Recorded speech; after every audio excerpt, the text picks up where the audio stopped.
বয়স হয়ে গেছে 30, বিবাহ করো না কেন যুবক?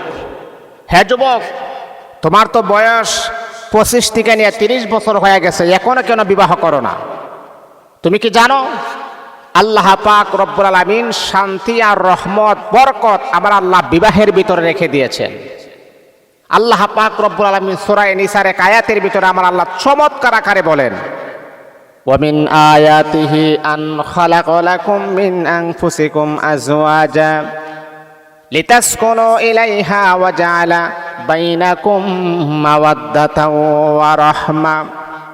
আল্লাহ পাক বিবাহ শাদীর ভিতরে পুরুষ এবং নারী, নারী এবং পুরুষ একজন অপরজনের দিকে আমার আল্লাহ একটা সুখ, রহমত, বরকত আমার আল্লাহ রেখে দিয়েছেন।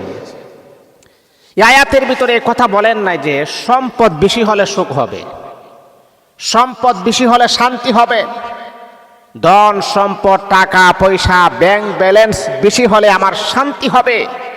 এই কথা কিন্তু এই আয়াতের ভিতরে বলেন না। এই আয়াতের ভিতরে বলেছেন বিবাহ বন্ধনে যখন একটা সম্পর্ক যখন মজবুত হবে তখন এটার ভিতরে আল্লাহ প্রদত্ত রহমত সুখ এটার ভিতরে পাওয়া যায়।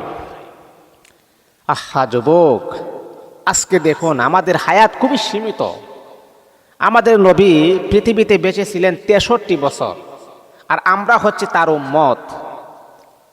60 বছরের মানুষ এখন গড়ে 60-65 এইরকম হায়াত মানুষ পায়।